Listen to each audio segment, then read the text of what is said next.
रामगढ़ गांव में जब भी सावन का महीना आता तो पूरा गांव खुशियों से भर जाता था। लेकिन माधव और उसके पिता दीनदयाल के लिए ये महीना कमाई का सबसे बड़ा जरिया था। गांव के नुक्कड़ पर दोनों मिलकर तीखी चाउमीन का ठेला लगाते थे। बारिश की रिमझिम फुहारों के बीच गर्मा गर्म तीखी और चटपटी चाउमीन खाने के लिए लोगों की भीड़ उमड़ पड़ती थी। दीनदयाल कढ़ाई में चाउमीन बना रहे थे और माधव प्लेटें साफ कर रहा था। अरे माधव, जरा हाथ तेज चला बेटा। देख आसमान में काले बादल कैसे घिर आए हैं। बारिश शुरू होने से पहले हमें सब कुछ तैयार करना है। जी पिताजी, मैं तो बस लगा ही हुआ हूँ, पर आप मसाले थोड़े ध्यान से डालना। पिछली बार मुखिया जी कह रहे थे कि मिर्च थोड़ी ज्यादा थी। अरे हमारी चाउमीन का नाम ही तीखी चाउमीन है। अगर लोगों की जीभ पर चटकारा ना आए और आंख से पानी ना आए तो फिर दीनदयाल के हाथ का स्वाद ही क्या। ये देख, अब इसमें जाएगा मेरा खास सीक्रेट मसाला। तभी गांव के दो दोस्त रमेश और सुरेश भीगते हुए ठेले के पास आकर खड़े हो गए। वाह दीनदयाल चाचा, क्या खुशबू आ रही है। इस ठंडे मौसम में आपकी चाउमीन की महक दूर से ही खींच लाई। हाँ चाचा, 2 प्लेट एकदम चटपटी और तीखी चाउमीन लगा दो। आज तो खाकर मजा ही आ जाए। हाँ हाँ, क्यों नहीं बेटा। माधव, जरा 2 पत्तल निकाल। अचानक तेज हवा के साथ बारिश की बड़ी बड़ी बूंदें गिरने लगी। ठेले के ऊपर लगा तिरपाल हवा में लहराने लगा, लेकिन ग्राहकों की भीड़ कम नहीं हुई। आहा चाचा, क्या स्वाद है। सच में ऐसी चाउमीन पूरे शहर में कहीं नहीं मिलती।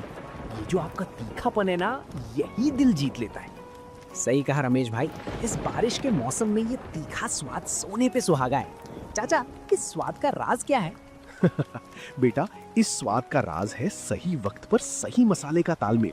आंच कितनी रखनी है और मसालों को कितना भूनना है, सारा खेल इसी का है। पिताजी, मैं इतने दिनों से आपके साथ हूँ, पर मुझे आज तक समझ नहीं आया कि आप कब कौन सा मसाला कितनी मात्रा में डाल देते हैं। बेटा, ये तो अनुभव से आता है। जब तू दिल से बनाएगा तो तेरे हाथ में भी यही स्वाद आ जाएगा। चल अब बातें कम कर और जरा वो चिली सॉस की बोतल इधर बढ़ा। रात गहराने लगी थी और बारिश और तेज हो गई थी। ठेले का सारा सामान बिक चुका था, लेकिन दीनदयाल के पैर अब ठंड से कांपने लगे थे। अगली सुबह माधव सोकर उठा तो उसने देखा कि उसके पिता दीनदयाल अभी तक बिस्तर पर सो रहे थे, जबकि रोज इस वक्त तक वे ठेले की तैयारी में जुट जाते थे। माधव उनके पास गया और जैसे ही उनका हाथ छुआ वो चौंक गया। दीनदयाल का शरीर बुखार से तप रहा था।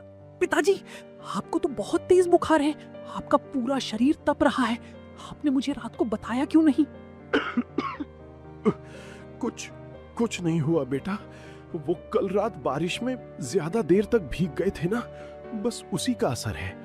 तू फिक्र मत कर, मैं अभी उठकर ठेले का सामान तैयार करता हूँ। अरे नहीं पिताजी, आप बिल्कुल नहीं उठेंगे। आपकी तबीयत बहुत खराब है। मैं अभी जाकर डॉक्टर बाबू को बुलाकर लाता हूँ। माधव भागकर गांव के डॉक्टर को ले आया। डॉक्टर ने दीनदयाल की जांच की और दवाइयां लिखकर दी। माधव, तुम्हारे पिताजी को ठंड लग गई है। बारिश में लगातार खड़े रहने की वजह से ऐसा हुआ है। इन्हें कम से कम 2 हफ्ते तक पूरी तरह आराम करना होगा। चूल्हे के पास जाने की तो बिल्कुल मनाही है। पर डॉक्टर बाबू, अगर मैं बैठ गया तो हमारा घर कैसे चलेगा। सावन का महीना ही तो हमारी कमाई का समय होता है।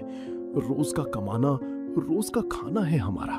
पिताजी, आप घर की और पैसों की चिंता बिल्कुल मत कीजिए। जब तक आप ठीक नहीं होते, ठेला मैं संभालूंगा। मैं आज से ही ठेला लगाऊंगा। तू संभालेगा? माधव, तूने आज तक कभी अकेले चाउमीन नहीं बनाई है। सब्जियां काटना और प्लेट धोना अलग बात है, पर कढ़ाई संभालना बहुत मुश्किल है। पिताजी, मैं इतने दिनों से आपको देख ही तो रहा हूँ। आप बस मुझ पर भरोसा रखिए। आप आराम कीजिए, मैं सारा सामान तैयार करता हूँ। दोपहर को माधव अकेली ही ठेला लेकर गांव के नुक्कड़ पर पहुंच गया। आसमान में फिर से बादल छाए हुए थे। माधव ने अकेली ही तिरपाल बांधा और गैस चूल्हा जलाया, पर उसके मन में एक गहरा डर था। मैंने कह तो दिया कि मैं संभाल लूंगा, पर मुझे तो मसालों का सही अंदाजा भी नहीं है। पिताजी कैसे चुटकी भर मसाला डालकर जादू कर देते थे। भगवान, आज लाज रख लेना। तभी गांव के पहले ग्राहक रामू काका ठेले पर आए। अरे माधव, आज अकेले? दीनदयाल भाई कहाँ हैं? आज दिखाई नहीं दे रहे। प्रणाम काका। पिताजी की तबीयत खराब है, उन्हें तेज बुखार है, इसलिए आज से कुछ दिन ठेला मैं ही संभालूंगा। ओहो, ये तो बुरा हुआ। चलो कोई बात नहीं, तुम भी तो उन्हीं के बेटे हो, उन्हीं से सीखा होगा। चलो हमारे लिए एक प्लेट बढ़िया तीखी चाउमीन बनाओ, जरा देखें तुम्हारे हाथ का स्वाद। जी काका, अभी बनाता हूँ। माधव ने नूडल्स कढ़ाई में डाले, सब्जियां मिलाई और फिर मसालों के डिब्बे की तरफ देखा। उसके हाथ कांप रहे थे। उसे समझ नहीं आ रहा था कि कौन सा मसाला कितना डालना है। उसने घबराहट में अंदाजे से मसाले डाल दिए और चाउमीन प्लेट में निकालकर रामू काका को दे दी। रामू काका ने चाउमीन का पहला निवाला अपने मुंह में डाला तो उनका चेहरा अजीब सा बन गया। अरे बाप रे माधव बेटा, ये क्या बना दिया है? ये चाउमीन है या सिर्फ मिर्ची और नमक का घोल? क्या हुआ काका, मिर्च ज्यादा हो गई क्या? मैंने तो बस अंदाजे से। ज्यादा? बेटा मिर्च इतनी ज्यादा है कि जुबान जल गई, और नमक तो जैसे तुमने मुट्ठी भरकर डाल दिया है। दीनदयाल की चाउमीन तीखी जरूर होती थी, पर एक स्वाद होता था। इसमें तो सिर्फ कड़वाहट है। तभी ठेले पर दो और ग्राहक श्याम और गोपाल भी आ गए। उन्होंने रामू काका को खांसते हुए देखा। क्या हुआ रामू काका, आज चाउमीन कुछ ज्यादा ही तीखी बन गई क्या? माधव, हमारे लिए भी 2 प्लेट लगाओ भाई, जरा हम भी चखें।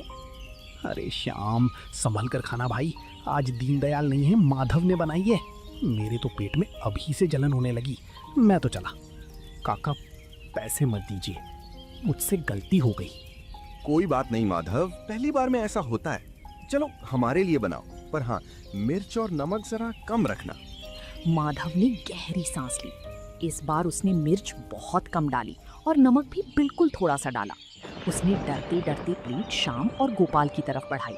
दोनों ने एक एक चम्मच खाई और एक दूसरे का मुंह देखने लगे। अरे माधव यार, इसमें तो कोई स्वाद ही नहीं है। ये तो बिल्कुल उबली हुई सिवई जैसी लग रही है। ना तीखापन है, ना वो मसालों की खुशबू। हाँ भाई, दीनदयाल चाचा की बात ही अलग है, उनके हाथ में जादू है। माधव, तुमसे नहीं हो पाएगा बेटा। तुम कल से अपनी दुकान बंद ही रखो, वरना जितने ग्राहक हैं सब टूट जाएंगे। श्याम और गोपाल प्लेट वहीं छोड़कर चले गए। माधव ठेले के कोने में बैठ गया। उसकी आंखों से आंसू झलक आए। रात को माधव जब खाली हाथ और उदास चेहरा लेकर घर पहुंचा तो दीनदयाल बिस्तर पर लेटे हुए उसका ही इंतजार कर रहे थे। माधव के उदास चेहरे को देखकर वे समझ गए कि आज कुछ ठीक नहीं हुआ है। आ गए माधव? क्या हुआ बेटा, आज चेहरा इतना उतरा हुआ क्यों है? दुकान पर सब ठीक रहा ना? नहीं पिताजी, मुझसे नहीं होगा। मैं आपका नाम डुबो दूंगा। आज जितने भी ग्राहक आए सबने मेरी बनाई चाउमीन की बुराई की। कोई कह रहा था मिर्च ज्यादा है, तो कोई कह रहा था कि इसमें कोई स्वाद ही नहीं है। बस इतनी सी बात पर हार मान गया? बेटा, खाना बनाना सिर्फ पेट भरने का साधन नहीं है, ये कला है। जब तक तू डरकर बनाएगा स्वाद कभी नहीं आएगा। पर पिताजी, मुझे आपके मसालों का अंदाजा ही नहीं है। आप जब बनाते हैं तो खुशबू दूर दूर तक जाती है। मेरे हाथ से वो बात क्यों नहीं आती? क्योंकि तू सिर्फ मसालों को कढ़ाई में डाल रहा है, उन्हें समझ नहीं रहा। सुन, मेरी अलमारी के पीछे एक पुराना डिब्बा रखा है, उसे लेकर आ। माधव उठा और अलमारी के पीछे से एक छोटा पुराना लोहे का डिब्बा निकाल लाया। उसने उसे अपने पिता के हाथ में दिया। ये देख माधव, ये है हमारी तीखी चाउमीन की जान। लोग समझते हैं कि मैं सिर्फ लाल मिर्च डालता हूँ, लेकिन इस डिब्बे में सूखी लाल मिर्च के साथ साथ भुनी हुई काली मिर्च, थोड़ा सा अमचूर और एक खास जड़ी बूटी का पाउडर है, जो तीखेपन को गले में चुभने नहीं देता बल्कि स्वाद बढ़ाता है। अच्छा, तो ये राज था। पर पिताजी, इसे कढ़ाई में डालना कब है और कितनी मात्रा में? यही तो सबसे बड़ी सीख है। जब तेल में लहसुन और प्याज पूरी तरह भुन जाएं और सब्जियां हल्की कच्ची रहें, ठीक उसी वक्त ये मसाला डालना है। ज्यादा भुनोगे तो मसाला जल जाएगा और कड़वा हो जाएगा। और मात्रा एक प्लेट में सिर्फ आधी छोटी चम्मच। पिताजी, क्या मैं कल फिर से कोशिश करूं? मुझे डर लग रहा है कि अगर कल भी लोग नाराज हो गए तो। डर मत बेटा, कल तू जब ठेले पर जाएगा तो ये सोचना कि तू ग्राहकों के लिए नहीं बल्कि अपने बीमार पिता के लिए चाउमीन बना रहा है। जब दिल में अपनों के लिए प्यार होगा तो हाथ अपने आप सही मसाला उठाएगा। पिता की बातों ने माधव के अंदर एक नई उम्मीद जगा दी थी। अगली सुबह आसमान में फिर से काले बादल छाए हुए थे और ठंडी हवा चल रही थी। माधव सुबह जल्दी उठ गया। उसने अपने पिता के पैर छुए, उनका आशीर्वाद लिया और रसोई में जाकर सीक्रेट मसाले के डिब्बे को अपने थैले में रख लिया। आज उसके चेहरे पर डर नहीं बल्कि एक अजीब सा आत्मविश्वास था। वो ठेला लेकर उसी नुक्कड़ पर पहुंच गया। आज कोई गलती नहीं होगी। पिताजी ने जो कहा था मुझे ठीक वैसा ही करना है, जल्दबाजी बिल्कुल नहीं। माधव ने प्याज, शिमला मिर्च और पत्ता गोभी को बारीक बारीक काटा। जैसे ही कढ़ाई गर्म हुई उसने उसमें तेल डाला। तभी कल वाले सुरेश और रमेश वहाँ से गुजर रहे थे। उन्होंने माधव को अकेले देखा तो रुक गए। अरे रमेश देख, तीखी चाउमीन वाले का बेटा आज फिर ठेला लगाए खड़ा है। कल शाम कह रहा था कि इसने बहुत बेकार चाउमीन बनाई थी। हाँ भाई, दीनदयाल चाचा के बिना इस ठेले का स्वाद तो खत्म ही समझो। चलो आज कहीं और चलते हैं। रमेश भाई, सुरेश भैया, तो रुकिए, जरा 2 मिनट मेरी बात तो सुनिए। क्या बात है माधव? देखो भाई, आज हमें पेट खराब नहीं करना है। कल रामू काका भी शिकायत कर रहे थे। भैया, मैं मानता हूँ कि कल मुझसे गलती हुई थी। कल मुझे अंदाजा नहीं था, लेकिन आज मैं आपसे पैसे नहीं मांग रहा। आप बस 5 मिनट रुकिए, मैं 1 प्लेट चाउमीन बनाता हूँ। आप दोनों सिर्फ 1-1 चम्मच चक्कर देखिए। अगर अच्छी ना लगे तो फेंक दीजिएगा और दोबारा मेरे ठेले पर मत आइएगा। चलो सुरेश कह रहा है तो एक मौका दे देते। माधव ने जिस तरह उसके पिता ने उसे चाउमीन बनाने को कहा था उसी तरह चाउमीन बनाई। फिर उसने अपनी जेब से पिता का दिया हुआ सीक्रेट मसाला निकाला। आधी छोटी चम्मच, बस इतनी ही। उसने मसाला डाला, कढ़ाई को तेजी से हिलाया और गर्मा गर्म चाउमीन प्लेट में निकालकर रमेश और सुरेश के सामने रख दी। मसालों की खुशबू हवा में तैरने लगी। रमेश ने नूडल्स का एक बड़ा हिस्सा मुंह में रख लिया। क्यों रमेश, कैसा है स्वाद? कल जैसा ही है क्या? भाई साहब, ये तो कमाल है। सुरेश जल्दी चख, बोल मत कुछ, बस चख। ओ भाई, ये स्वाद, ये तो बिल्कुल दीनदयाल चाचा वाला स्वाद है। नहीं, बल्कि उससे भी थोड़ा ज्यादा सौंधा है। माधव, ये तूने कैसे किया? सच में भैया, क्या सच में स्वाद वैसा ही है? बिल्कुल वैसा ही है माधव, वही तीखापन।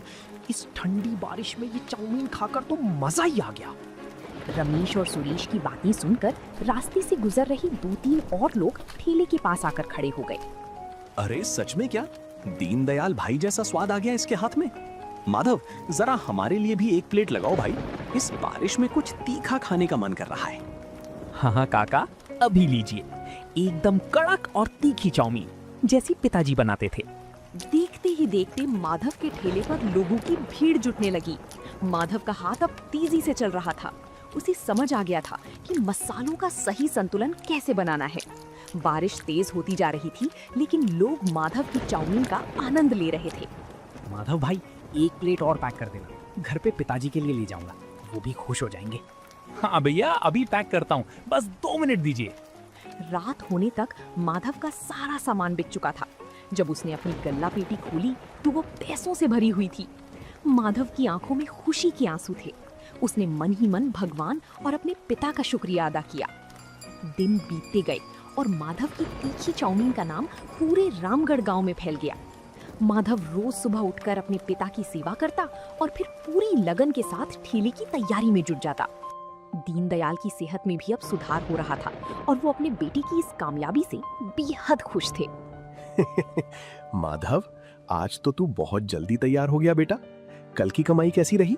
पिताजी, कल तो सारा सामान 2 घंटे पहले ही खत्म हो गया।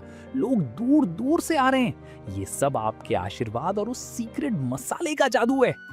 ये तेरी मेहनत का फल है माधव, लेकिन याद रखना, जब काम अच्छा चलने लगता है तो जिम्मेदारियां और बढ़ जाती हैं। कभी भी स्वाद और सफाई से समझौता मत करना। आप बिल्कुल फिक्र मत कीजिए पिताजी, मैं आपकी हर सीख को याद रखता हूँ। माधव अपना ठेला लेकर नुक्कड़ पर पहुंचा। बारिश की हल्की फुहारें गिर रही थीं। तभी गांव के मुखिया जी के बड़े भाई ठाकुर भानु प्रताप अपनी गाड़ी से वहां रुके। उनके साथ 2 और लोग थे। अरे माधव, सुना है तुम्हारी तीखी चाउमीन ने पूरे गांव में तहलका मचा रखा है। हमारे मेहमान आए हैं शहर से, उनके लिए 3 प्लेट एकदम चटपटी और अपनी सबसे बेहतरीन चाउमीन लगाओ। प्रणाम ठाकुर साहब, अभी बनाता हूँ, आप लोग रुकिए, मैं बस 5 मिनट में लेकर आता हूँ। माधव ने पूरे दिल से चाउमीन बनाई और बड़ी सलीके से प्लेट सजाकर ठाकुर साहब के सामने रखी। भानु प्रताप ने जैसे ही चाउमीन का 1 चम्मच खाया तो वो खुश हो गए। वाह, लाजवाब। जैसी तारीफ सुनी थी, ये स्वाद तो उससे भी कहीं बढ़कर है।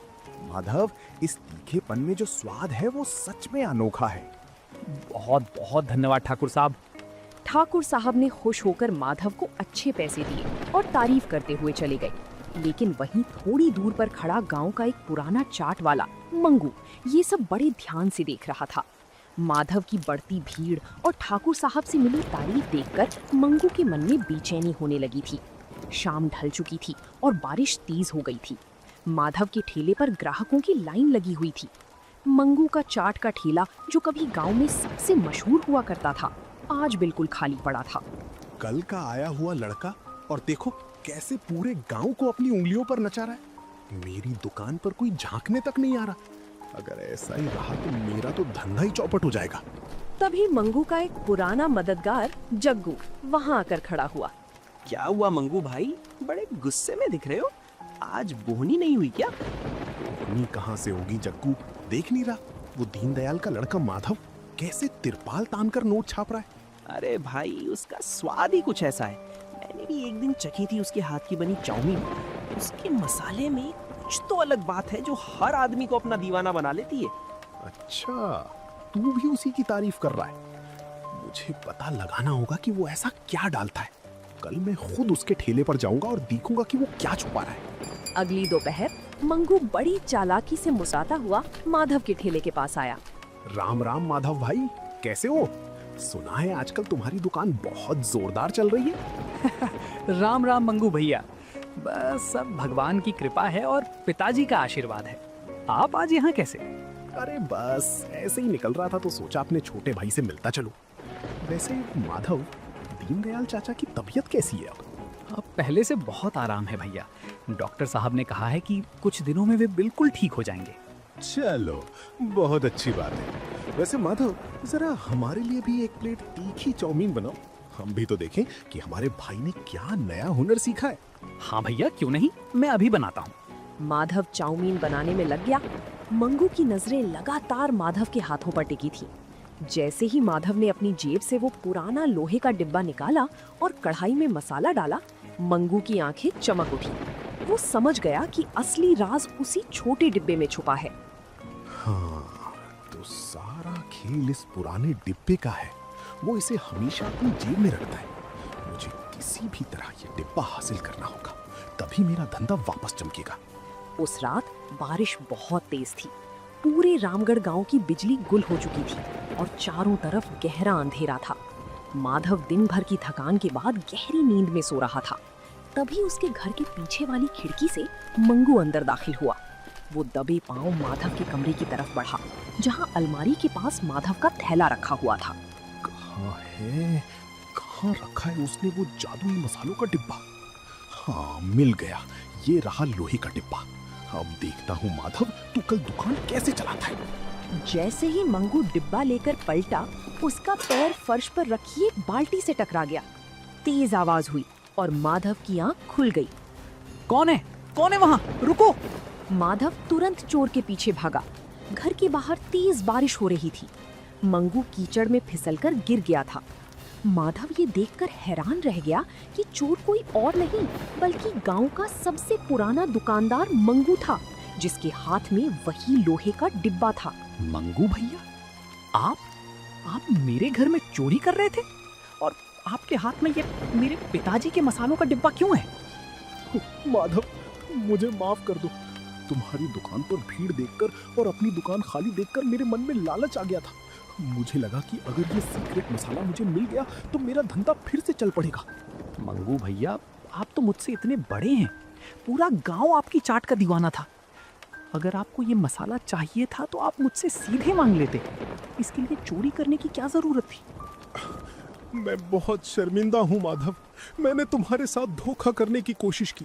गांव वाले अगर ये जान गए तो वे मुझे यहाँ रहने भी नहीं देंगे। मुझे पुलिस के हवाले मत करना भाई। मंगू भैया, हमारे गांव में किसी का घर उजाड़ना नहीं बल्कि एक दूसरे का साथ देना सिखाया जाता है। मैं किसी से कुछ नहीं कहूँगा। आप घर जाइए, कल सुबह मेरे ठेले पर आइएगा। अगली सुबह बारिश थम चुकी थी और मौसम बेहद सुहावना था। दीनदयाल भी अब काफी हद तक ठीक हो चुके थे और माधव के साथ ठेले पर आए थे। थोड़ी ही देर में मंगू सिर झुकाए हुए माधव के ठेले के पास आकर खड़ा हो गया। आओ मंगू बेटा, माधव ने मुझे रात की पूरी बात बता दी है। तुम चिंता मत करो, हमारे दिल में तुम्हारे लिए कोई गुस्सा नहीं है। चाचा, मुझे माफ कर दीजिए। मैंने आपके भरोसे का गलत फायदा उठाने की कोशिश की। मंगू भैया, पुरानी बातें भूल जाइए। मैंने रात को बैठकर बहुत सोचा। हमारी तीखी चाउमीन बहुत मशहूर है और आपकी आलू की टिक्की और चाट का स्वाद बेजोड़ है। क्यों ना हम दोनों मिलकर काम करें? हम अपने दोनों ठेलों को मिलाकर एक बड़ी दुकान खोलते हैं, रामगढ़ स्पेशल तीखी चाउमीन और चाट भंडार। क्या सच में माधव, तुम मेरे साथ मिलकर काम करोगे उस साजिश के बाद भी? हाँ मंगू बेटा, अकेले चलने से अच्छा है कि मिलकर चला जाए। जब दो हुनरमंद लोग साथ मिलेंगे तो स्वाद भी दोगुना होगा और तरक्की भी। तभी गांव के मुखिया जी और कई ग्राहक वहां पहुंच गए। माधव और मंगू को साथ खड़ा देखकर सब हैरान थे। अरे भाई, आज गांव के दो सबसे बड़े उस्ताद एक ही ठेले पर खड़े, माजरा क्या है? मुखिया जी, आज से हम दोनों मिलकर गांव वालों को स्वाद का नया जायका देंगे। मंगू भैया की कड़क टिक्की और मेरे पिताजी का स्पेशल तीखा मसाला, दोनों एक साथ। हाँ मुखिया जी, बैठिए। आज की चाउमीन और चाट हमारी तरफ से पूरे गांव के लिए बिल्कुल मुफ्त है। माधव ने कढ़ाई चढ़ाई और मंगू ने तवे पर टिक्की सेकनी शुरू की। दीनदयाल दूर बैठे गर्व से अपने बेटे को देख रहे थे, जिसने ना सिर्फ अपने पिता का हुनर और नाम बचाया था, बल्कि अपनी अच्छाई से एक राह भटके इंसान को भी सही रास्ते पर ला खड़ा किया था। तो दोस्तों, आप लोगों को ये कहानी कैसी लगी? कमेंट करके जरूर बताएं और ऐसी कहानियों को देखने के लिए वीडियो को लाइक करें और चैनल को सब्सक्राइब करें।